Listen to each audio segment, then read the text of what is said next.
¡Qué agradable visita! ¡Y qué sorprendente! Un vídeo me han dicho que me van a hacer. Es la primera vez que tal cosa me hacen. Es cierto que mi hijo tenía amigos que solían venir a nuestra granja de Meirás para hacernos fotos. Un desastre, sinceramente. El resultado de aquello eran siempre fotografías invisibles. Siempre sucedía una calamidad. O se rompía la placa, o se ahogaba el cliché, o se borraba, o salía con viruelas, o se quedaba allí, en un rincón, guardado, sin revelar, por los siglos de los siglos. Pero si me hubieran avisado, me había puesto otra ropa más adecuada para la ocasión. Disfruto con la moda. Me gusta estar al tanto de las últimas tendencias. De haber nacido en la época de ustedes, seguramente acabaría siendo la musa de ese señor Ortega. Qué placer ver cómo visten hoy las mujeres, con libertad, cómodas. No se imagina cómo era la moda en mi época. Una cárcel, eso era la moda. Amazocotada, rígida, simétrica. No saben ustedes qué suerte tienen. No solo la moda, sino también las costumbres. No saben lo que era la vida social en mis tiempos. ¡Ay! Aquellas temporadas que yo pasaba en Madrid.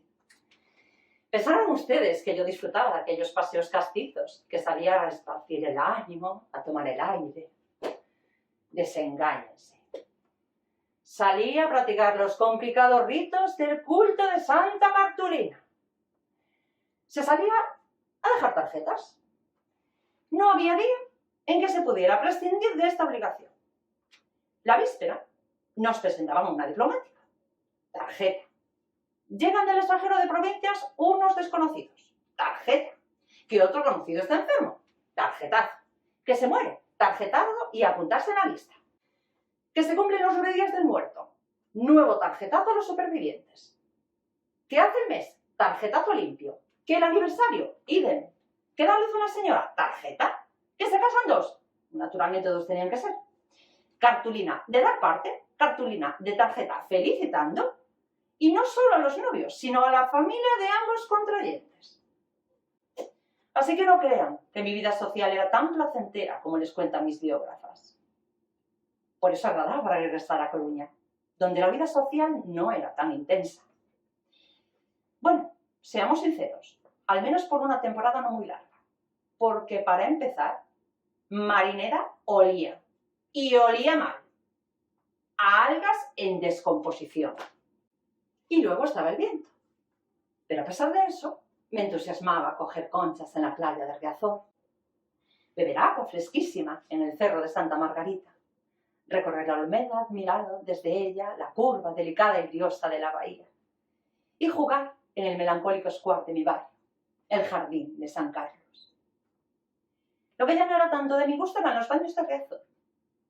Por aquel entonces, solo por prescripción facultativa, las mujeres nos bañábamos. Y no era tarea fácil, no.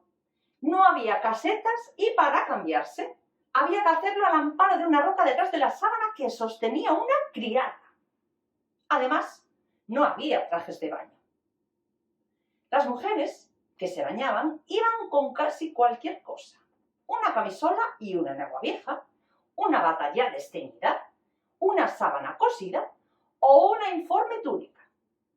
Y no faltaba quien aprovechaba retales de saco, aun con el letrero de frágil estampado bien grande en la espalda. Una ordinariez. ¿Qué les voy a contar yo?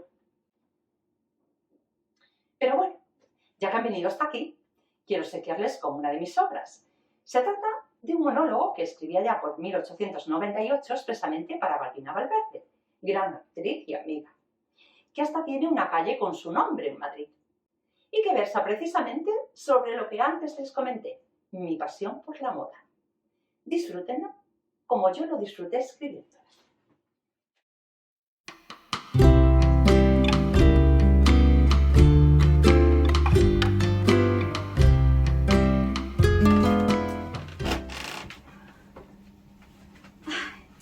Ya han traído la caja.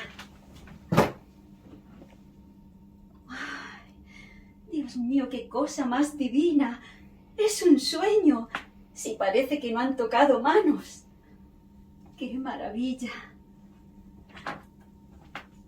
¿Son ustedes capaces de guardar un secreto?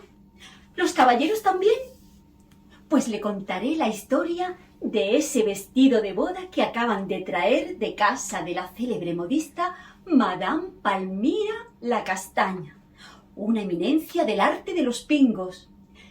Era yo una muchacha y no mal parecida. Sí, señor. No ponga usted esa cara de asombro, que todos tuvimos nuestros 15. Una muchacha está bonita. ¿Qué se había usted figurado? Conservo retrato al daguerreotipo. Vivía con mi madre y 2 hermanitas. Mi padre viajaba y negociaba. Le veíamos muy poco. Un día mi madre nos abrazó más fuerte que de costumbre. Os habéis quedado sin padre, pobrecillas mías, y además nos amenaza la miseria. Yo tengo un genio así, un genio de no achicarme. Aunque se me venga la casa encima, le dije, no te apures, mamá, ya brujulearemos. La verdad es que, maldito si sabía cómo ni por dónde. ¿Qué cosas pasan en el planeta? ¿Y qué de lagartones andan sueltos por él? Había cierto señor senador que visitaba mucho nuestra casa, rico, respetable, según decían, y con más espolone que la marina de guerra. Pues catale que mi madre, enferma, necesitada, tuvo que pedirle por amor de Dios una pequeñez. Fui yo a llevar la carta. ¿Para escena? Aquella. Tengo las manos chicas, pero las bofetadas debió de oírse en el Senado de Washington. Salgo de allí tan encendida que se podía encender un fósforo en mis carrillos. En la escalera tropiezo con unas oficialas de modistas que subía un lío de obra en un pañolón. Inspiración fulminante. Lío por lío, vengan estos. Me dio un cachete en la frente. Recordé que cuando éramos ricos y felices me alababan el chiste y garabato que tenía para inventar hechuras y adornos. Me presenté en un taller. Me despabilé en el trabajo y así que supe el oficio, recorrí una por una las casas de nuestros ex amigos para lograr que me prestasen a réditos unas cuantas pesetas. Objeto del empréstito. Yo había discurrido un enredo que ni los del repertorio de Lara. ¿A que todas las señoras van adivinando ya? Como que no habrá ni una entre este escogido auditorio que incurra en la vulgaridad de tener modista española. Eso de modista francesa viste tanto, casi viste más que el traje, sobre todo si el traje es de soirée, de los que llevan postigos, ventanas y hasta galerías. Se llena uno la boca diciendo, este deshabillé me lo hizo Chapoudinot. Sobre todo entonces, que aún no se habían inventado las modistas de sexo feo, ni las elegancias a la inglesa, género marimacho. Figúrense ustedes que yo me llamaba Paula Castañar. Una ordinariez. Con un nombre así no se va a ninguna parte. Lo traduje libremente y apareció en un piso de la calle de Montera un rótulo en letrazas doradas que rezaba Madame Palmira la Castagne, robes et costumes. Después hubo maridos paganos que me pusieron de mote roba costumbre. Pero yo les juro a ustedes que no abusaba, no, que no abusaba. De manera que ese traje que está ahí lo hizo usted misma. Leo en la cara de varios señores. ¿Y cómo es que... y en qué consiste? Verán, muy sencillo. Con el francés que chapurreaba, un peluquín zanahoria y unos modos muy insolentes y despreciativos que adopté, modista parisiense perfecta. Mi primer movimiento era mirar por encima del hombro a las señoras que venían de preguntar precios, recorrer de una ojeada de arriba a abajo, con el aire del que dice su traje, y diciendo, valiente cursia abatida estás tú, parece que te vistieron tus enemigos, no sé si debo dignarme a hacerte la ropa. Y cuanto más impertinencia en mí, las parroquianas, más tiernas, más blandas, más abierta de bolsillo, me echaban memoriales, me lo sufrían todo. Ya les he advertido a ustedes que no me gustaba abusar, solo que si Madame la Castagne cobrase una miseria, vamos, no estaría ni en carácter, carecería de verosimilitud, de modo que a fuerza de tiempo reuní pocas cosas, mis pocas acciones del banco, mi exterior, este hotel con jardín y sobre todo mi madre pudo pasar sus últimos años rodeada de bienestar. Casé a mis hermanas, me casé yo también con un pillo redomado por más señas, que afortunadamente... ¡Ay, Jesús, qué barbaridad! Que desgraciadamente se fue pronto al otro mundo, dejándome una chiquilla, mi nena, mi tesoro, una monada, una clavellina de mayo. ¿Ven ustedes? Ya tengo que limpiarme la baba. Pero no crean que hablo así por pasión. No, señor. A ver, contemplen esta efigie y digan si no es un sol la chiquilla. ¡Uy, qué rica! ¡Qué mona! Y me la comería. Parece una chiflada, pero como todas las madres. Que me regañen la que están presentes, que me tiren la primera piedra. ¿A qué no? ¿Qué ha? Si este beso les ha resonado en todas las entrañas. Pues desde que nació la chiquita, se me puso a mí entre ceja y ceja que fuese una señorita por todo lo alto. No la hija y la menos la sucesora de Madame la Castaña. Convenido. Una manía, porque el trabajar no es deshonra. Ahí verán. Es decir... Ay, mi nena. Y sin embargo, ahí verán ustedes. La gente es tan particular que da más consideración al que se pasa la vida tumbado a la Bartola. ¡Cuánta farsa! ¡Qué fantasmona es la sociedad! Si mi niña parece como hija de una modista, no la hubiese pretendido un diputado, y de tanto porvenir como el que va a ser mi caro y yerno dentro de pocas horas. Hace pocos días, una tarde que fui al convento, ¡qué coincidencias! La chiquilla me dijo así: me gustaría que mi vestido de boda lo hiciese Madame la Castagne. Dicen que hace cosas maravillosas. Aquí me tiene ustedes desde entonces, con fiebre artística, preparando el traje, que ha salido una creación. ¡Qué nítida blancura! ¡Qué mezcla de reflejos de luz y de tonos mates!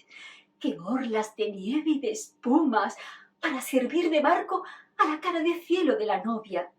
Lo único nuevo que habrá aquí será que al ponerse la novia su ideal vestido, no sospechará que entre las perlas que lo recaman pueda haberse cuajado una lagrimita mía, de gozo y también de miedo, porque las bodas asustan, pueden traer cola, y si a la chiquilla le saliese como a mí, ¡ay! No quiero ni pensarlo. ¡Fuera temores! Que llegue la novia cuanto antes y admire el traje simbólico, adornado con azares de su inocencia. No, y también van a admirarlo ustedes. Se lo enseñaré. Ahora ya les reclamo. Señora, la señorita, ahí viene. Acaba de entrar. Ay, más vale que vean la novia que el vestido. Cualquiera hace un traje, pero esto solo lo hace Dios. No me den ustedes un disgusto en momento tan dichoso. Vamos, un solo aplauso para las modistas.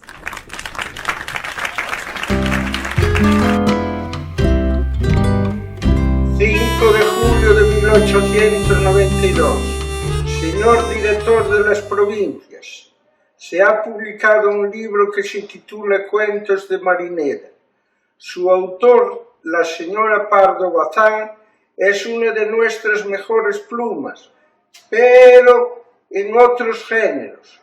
Si aquí la crítica, o a lo menos por parte de la mayoría, fuese verdadera, a estas horas ya se había convencido a doña Emilia de que, siendo ella mujer de mucho talento y muy conocedora del idioma, debe de escribir sin duda, pero no cuentos. No es un águila en la novela larga, pero allí se defiende menos mal con tal cual descripción, sino muy poética, vigorosa y exacta.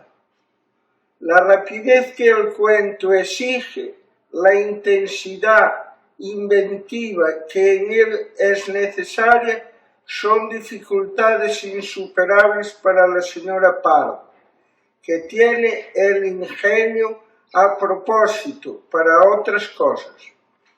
Los cuentos de Marineda casi nunca son cuentos, son prosaicas divagaciones alrededor de un pie forzado que desde el principio preocupa a la autora y al lector, como una traba literaria, como un acróstico o cosa por el estilo. En cuanto a lo de Marineda, es una debilidad que hay que tolerar. Otros novelistas han fundado ciudades en la geografía imaginaria de las letras, pero no como la señora Pardo Bazán se empeña en dar títulos de ciudad a su Marineda. En estas cosas cualquier puede bautizar, pero el confirmar es cosa del obispo, o sea, el público. Marineda está bautizada y confirmada por la misma diaconisa o papisa, petaca minuta, como dice que dijo un célebre ministro.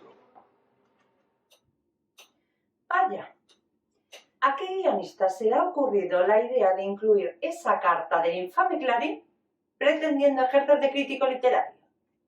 Leopoldo bien se podía dedicar a lo suyo, la escritura, y no a la crítica, especialmente mordaz con mi obra. Ya saben cómo es este mundo de los literatos, lleno siempre de celos y rencores. Pero si están aquí ustedes, es porque algo conocen de mi obra. Habrán quizás leído alguno de mis cuentos o alguna obra teatral, o posiblemente una de mis novelas. Pero de lo que quizás no sepan tanto es de mis colaboraciones periodísticas y de ellas les quiero hablar. Una de las más curiosas que recuerdo son aquellas que hacía para una revista madrileña, La Ciencia Cristiana, tan preocupada por la ortodoxia religiosa como por la propiedad lingüística.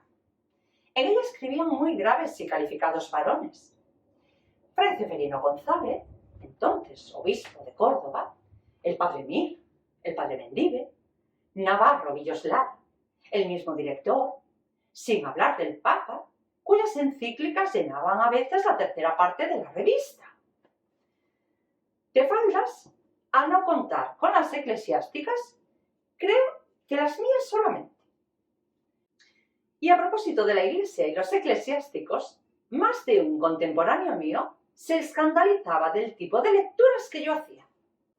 Obras como La prostituta, de Eduardo López Bajo, o Argo, eran obras que causaban gran escándalo en Europa. ¿Y cómo es que una dama católica leía obras tan fuertes? Preguntaban esos que siempre hallaban motivo para crítica. Pues porque desde los 18 años yo tenía permiso de lectura especial, que comprendía hasta las obras sustancialmente heréticas escritas contra el dogma y la doctrina. Y ya que de escándalos estamos hablando, he de confesarles que estoy asombrada de la escandalosa mala fama que me están creando a propósito de mi supuesta mala relación con Rosalía de Castro. Nada más lejos de la realidad. Nada tuve contra ella, y nunca me encontré con ella personalmente, aunque sí con su esposo, el señor Murguía, con el cual manifiestamente, eso sí, lo confieso, tuve varias discrepancias a nivel literario y personal, pero nada de mala relación con su esposa. De hecho, y para que vean que nos respetábamos, déjenme que les lea el poema que Rosalía me dedicó a mí.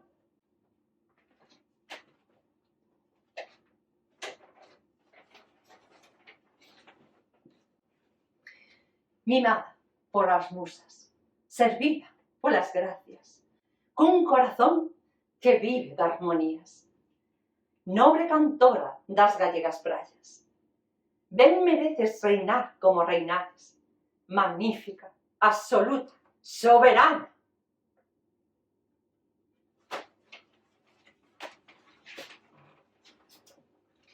Hay malas lenguas que dicen que estos dos últimos versos están cargados de tono irónico, pero no hagan caso. Yo nunca negué la calidad de Rosalía como poeta, aunque siempre la preferí cuando se ajustaba a los moldes tradicionales usando el dialecto gallego.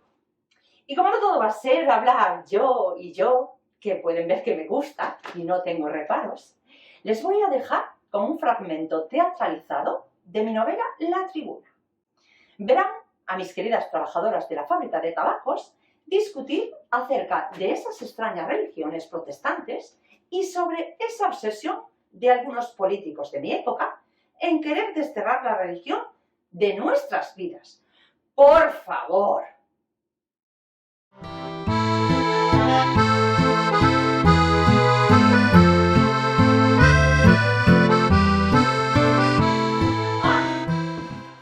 Está el mundo perdido, está el mundo revuelto, muchachas. ¿No sabéis lo que ha pasado allá por las Cortes? ¿Qué pasará? Que un diputado de Cataluña dicen que dijo que no había Dios y que la Virgen era esto y lo otro. Dios me perdone.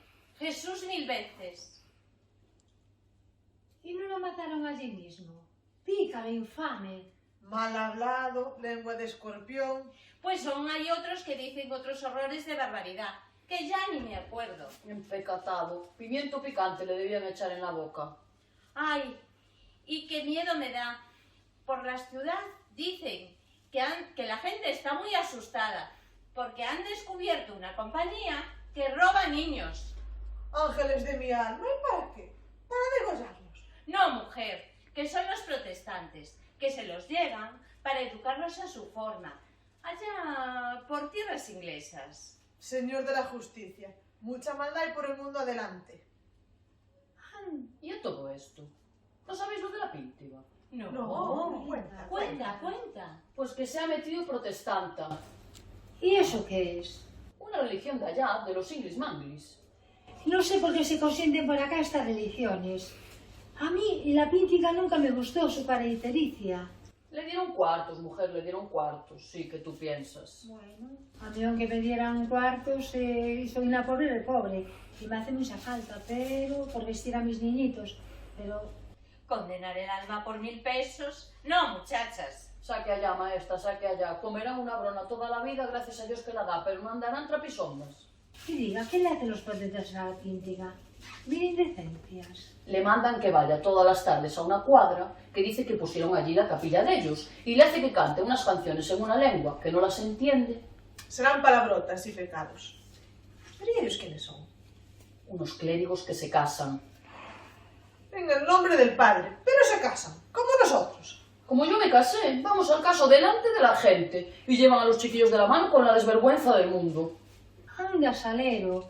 ¿Y el arzobispo no los mete en la cárcel? Si ellos son contra el arzobispo y contra los canónigos y contra el Papa de Roma de acá y contra Dios y los santos y la Virgen de la Guardia. Pero esa lavada de la píntiga, mal rayo la coma, como se anima la banda, le voy a decir cuántas son 5. Y yo. O Divino Sainete de Curros Enríquez é unha parodia da Divina Comedia.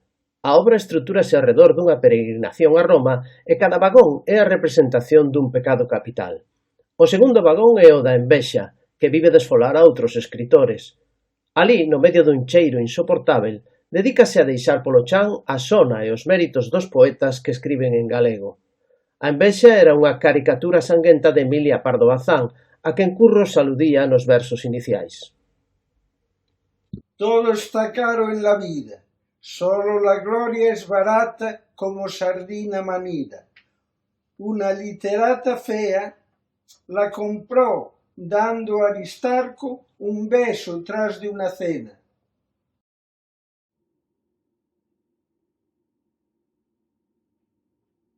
Por favor, les ruego que borren de sus mentes ese poemucho infame que acaban de escuchar.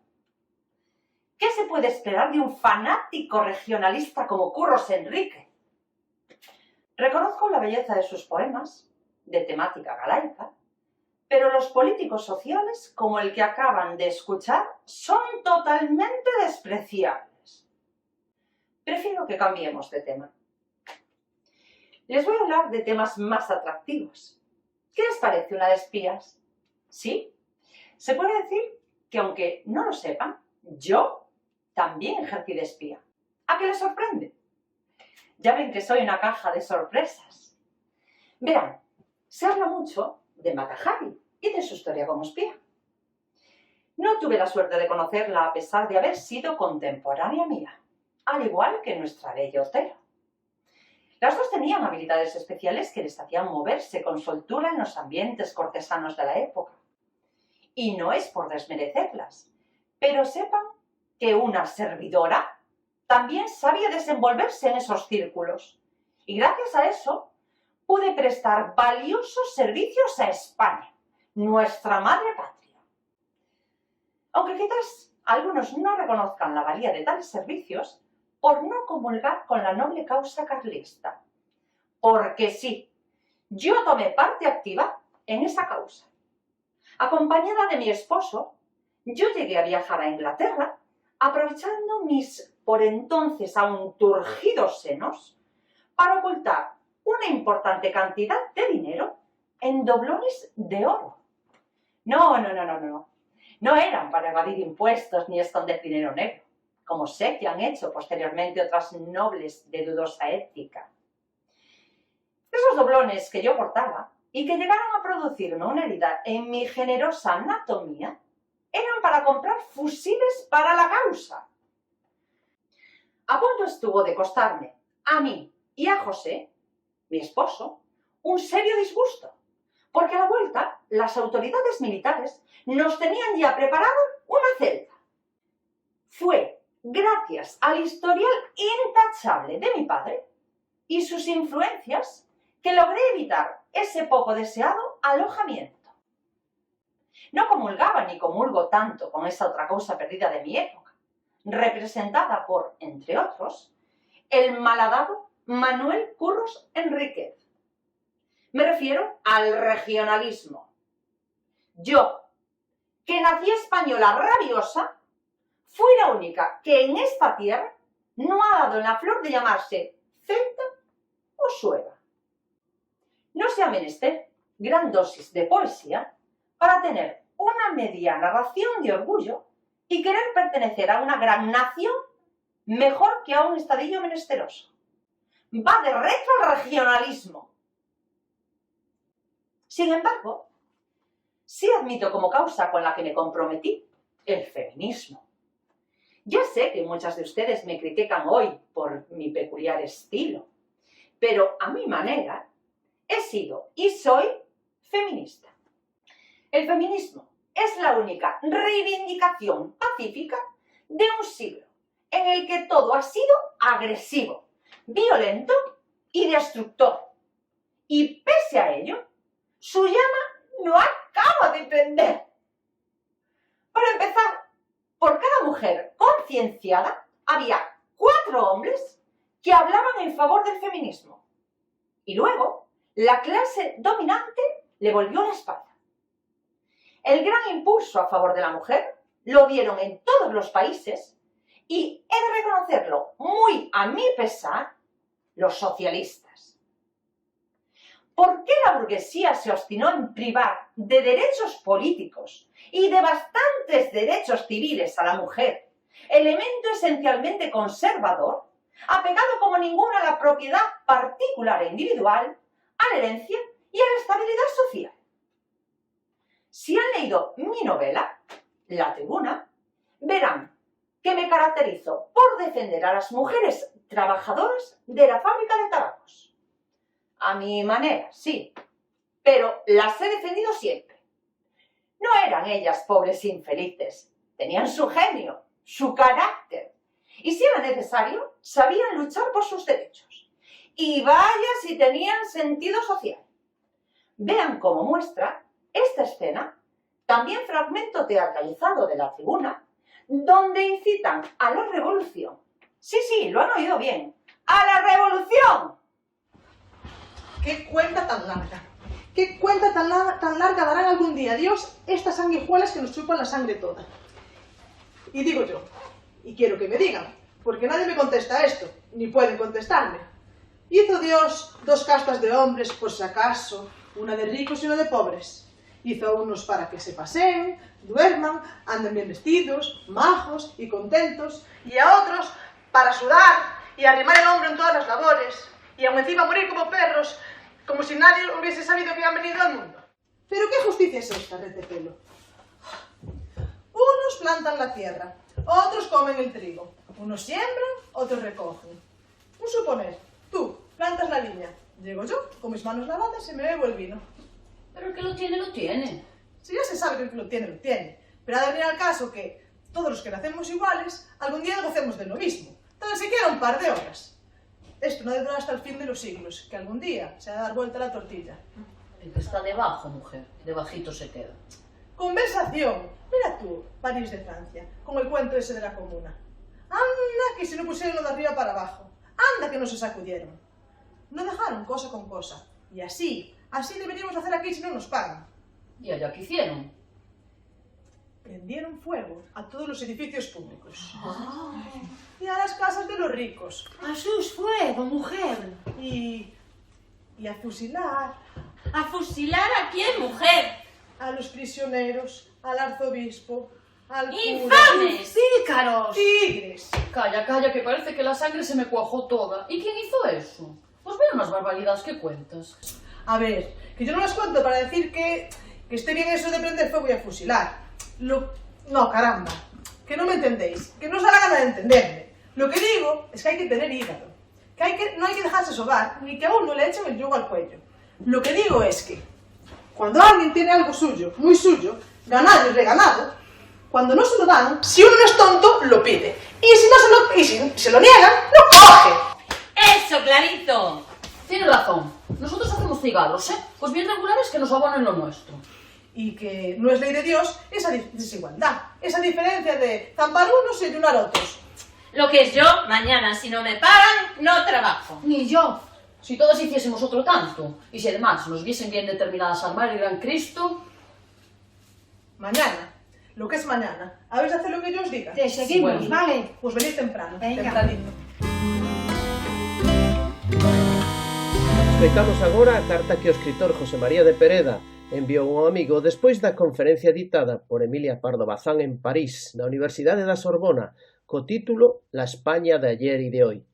Nesta conferencia distinguiu entre a lenda negra, de tráxica actualidade pola campaña antiespañola que promoveu a prensa estadounidense ao fío da Guerra de Cuba, e a lenda dourada, que representaba un nocivo refuxio para o escapismo cara a lembranza das glorias doutros tempos. Das dúas, a primeira parecíalle a dona Emilia 1000 veces máis embusteira que a lenda dourada. Pero con respecto á segunda, aínda que sempre lle atraeu a aura romántica do pasado, é quen de discernir e rexeitar non a tradición propiamente dita, senón a mentira convencional disfrazada de tradición. Ya habrás visto la tarascada de la Pardo en París. Aquí nadie la toma en serio y todo el mundo sabe que ha sido el viaje una componenda de las que ella arma para darse pisto y el gustazo de desfogar sus envidias y sus rencores desde alta tribuna contra todo lo que le hace sombra, incluso la patria, a la que tan mal parada ha dejado en su conferencia. He dicho siempre, y vuelvo a repetir ahora con nuevos datos, que lo comprueban, que esta desdichada mujer, por el ansia de llamar la atención, es capaz de bailar en cueros vivos en la Puerta del Sol. Y si no, al tiempo.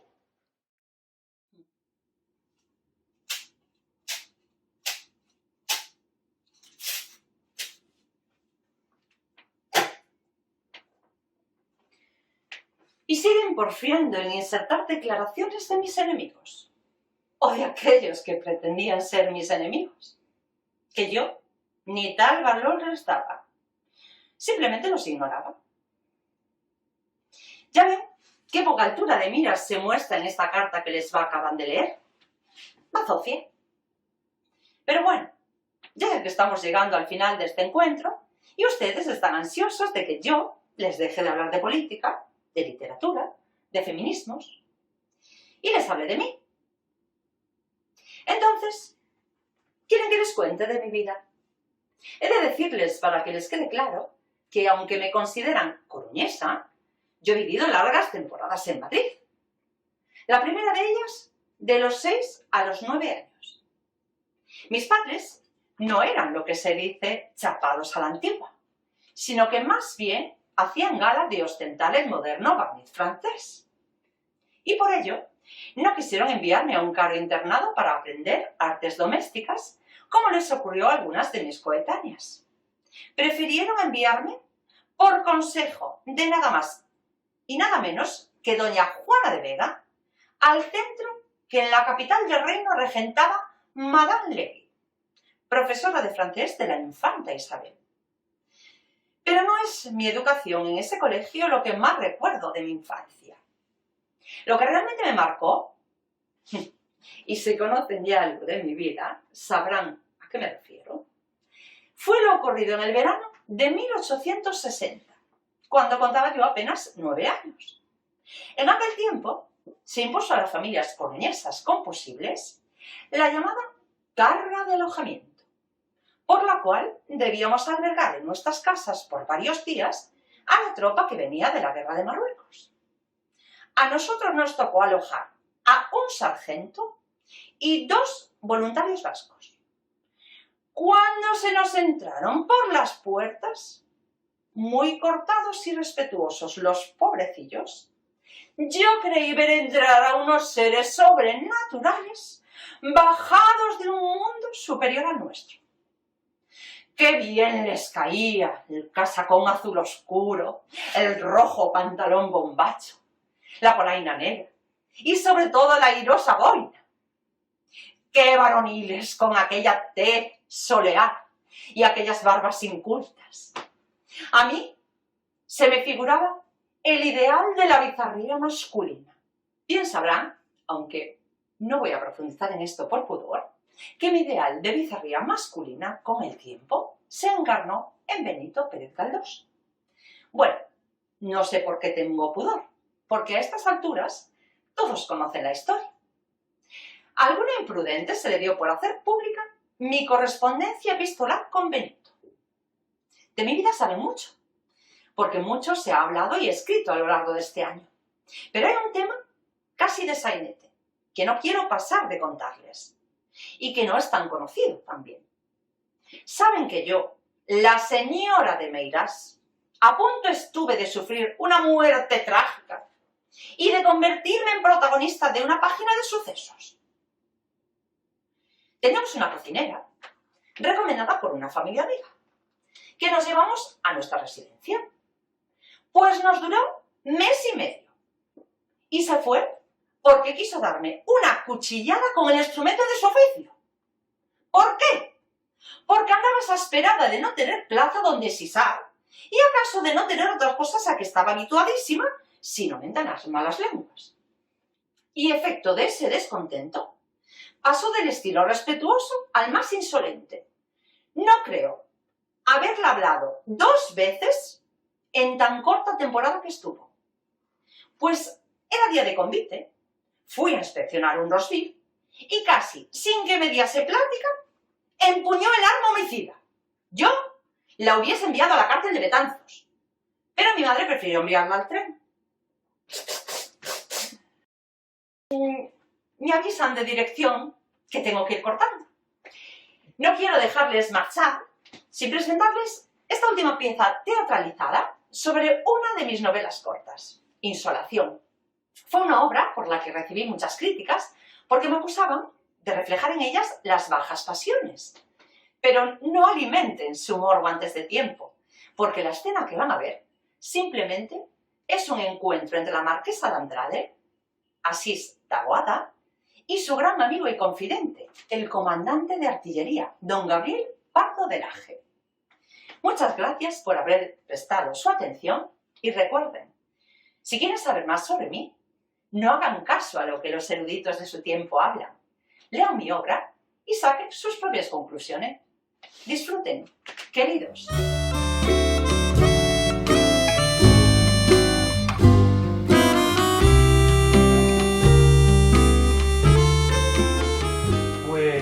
Como le digo, apreciada amiga, España es un país tan salvaje como el África Central.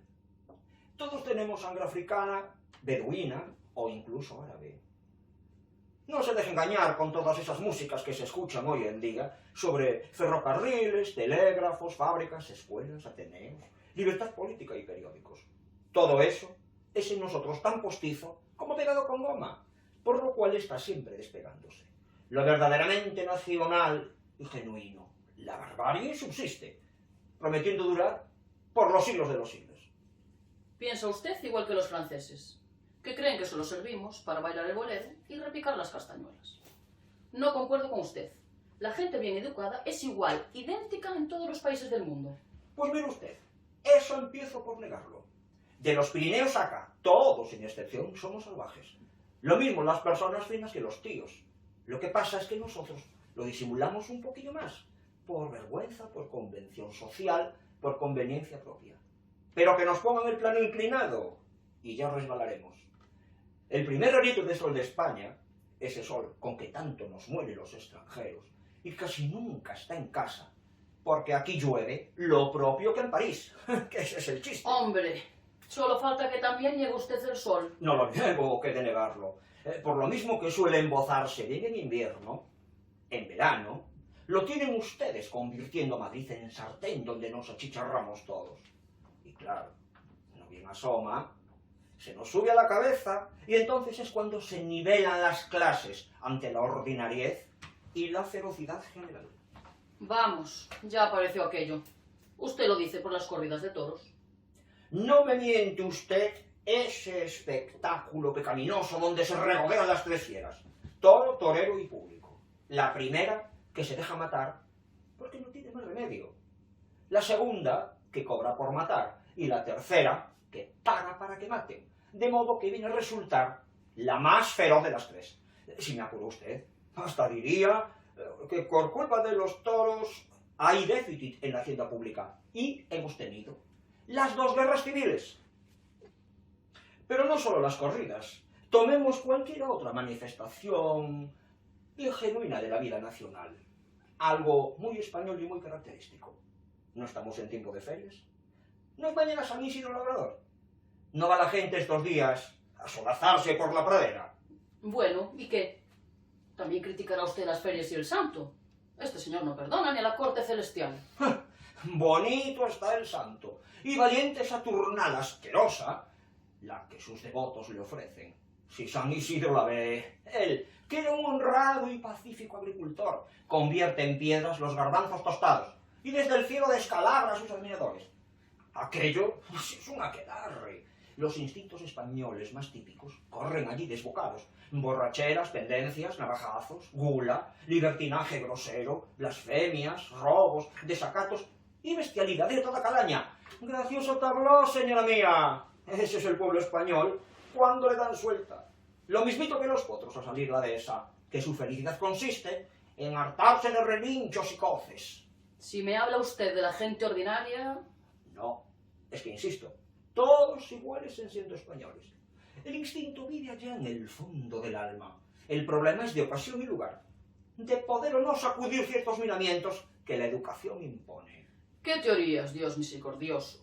¿Ni siquiera admite usted excepciones en favor de las señoras? ¿Somos salvajes también? También. ¿Y acaso más que los hombres? Que al fin ustedes se educan menos y peor. No se dé usted por resentida, amiga Asís.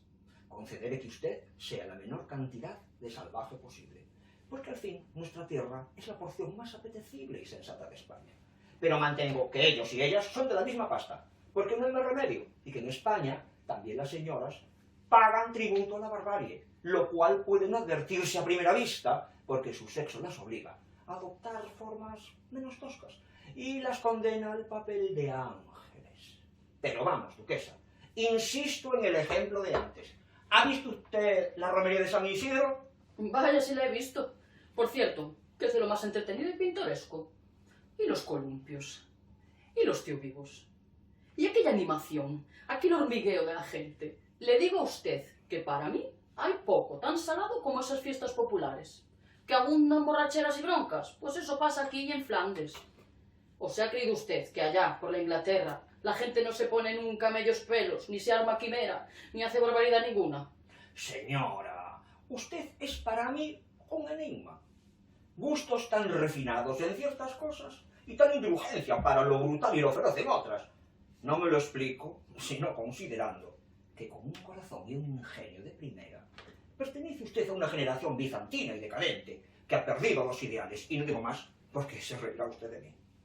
Es muy saludable ese temor. Así no me hablará usted de cosazas filosóficas que yo no entiendo. Señora, los ingleses se achispan conformes, pero se achispan con sherry, con cerveza o con esos alcoholes endiablados que ellos usan. Pero nosotros nos volvemos fieras. Nos entra en el cuerpo un espíritu maligno de bravata y fanfarronería, y por gusto nos ponemos a cometer las mayores ordinarieces, empeñándonos en imitar el populacho. Y esto lo mismo las damas que los caballeros. Transijamos con todo, excepto con la ordinaria duquesa. Hasta la presente no he salido a trastear ningún novillo. Pues todo se andará, señora mía, si le dan paño.